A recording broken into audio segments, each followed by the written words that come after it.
The Bad Batch Season 3 Episode 12 has just dropped, bringing with it Omega's return to Mount Tantiss, and now it's time to break it down. Turning yourself over was a wise decision. Juggernaut is one of the more faster-paced episodes of the season, making up for the slightly shorter runtime. But blasters at the ready, we've got a ton to talk about. Who? Admiral Rampart. With only 3 Bad Batch episodes remaining and a large chunk of what we saw in the official trailer taking place in Juggernaut, what happens next is anyone's guess. But we do have some clues to look at. We combined your sample with one of our MCAM specimens. As always, I'd appreciate if you left a like on the video if you enjoy it, and of course subscribe to the channel if you want to catch more. Now with all that out of the way, let's get into Juggernaut, which I have to say by the way is a great title for this episode.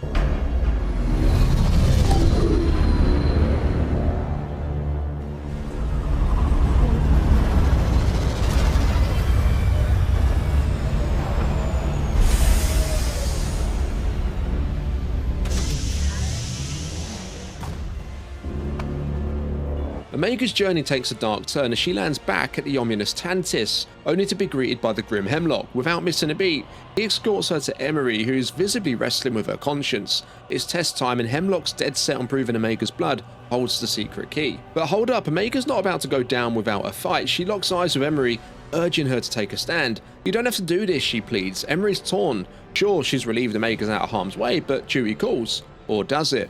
Despite her words, Emery's heart isn't fully in this twisted game. Remember episode 10? Those cracks in her loyalty? She's not cool with the Empire's sketchy hobby, turning kids into lab rats. Now back on Pabu, the scene's tense as the destroyer looms overhead.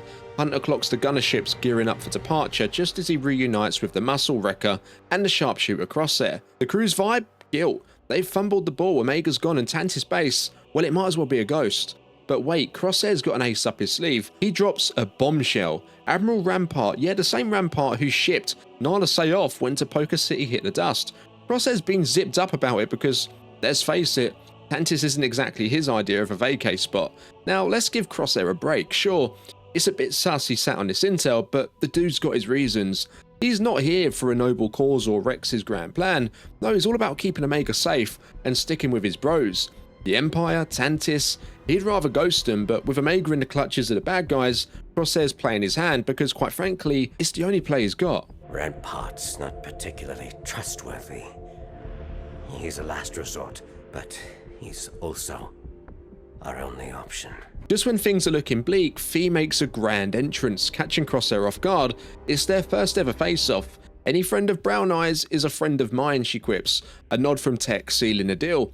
This pirate queen knows her way around, slipping through ancient tunnels and giving our heroes a glimmer of hope on lockdown Pabu. And guess what? Fee's not just here for a cameo, she's joining the squad with a swagger.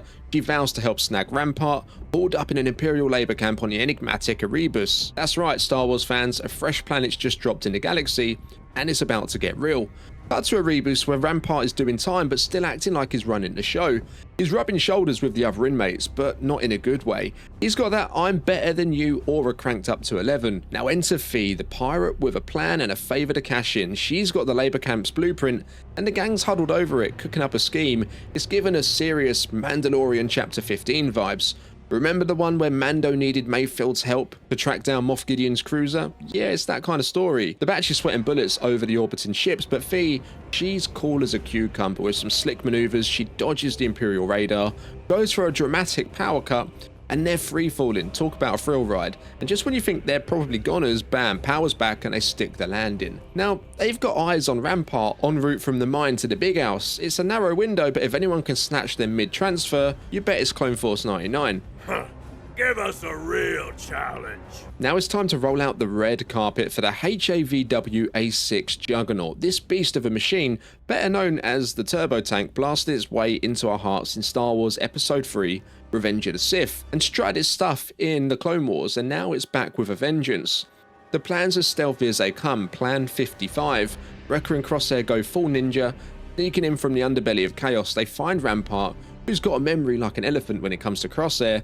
Time for a distraction? You bet. They unleash a prison break, freeing the captives and throwing the guards into a frenzy. Rampart's playing hard to get here, agreeing to lend a hand only if they spring him from this rock. But the plan hits a snag. The Imperial forces aren't fooled. In the heat of the moment, Rampart takes a shot at Crosshair, but come on, it's Crosshair. He disarms Rampart with a flick of his wrist and stuns him for good measure.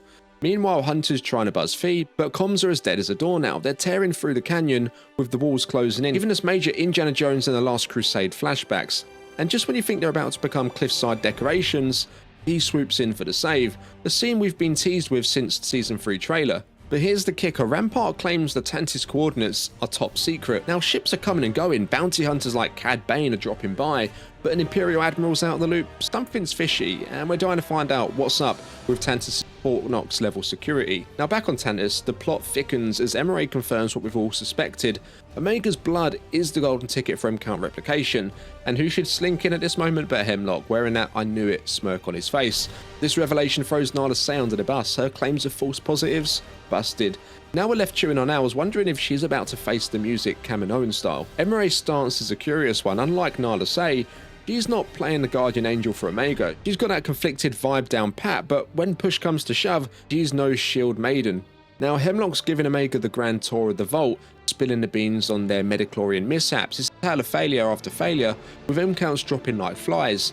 Until Omega's blood enters the stage, cue the dramatic music now, because this could be a game changer for the galaxy.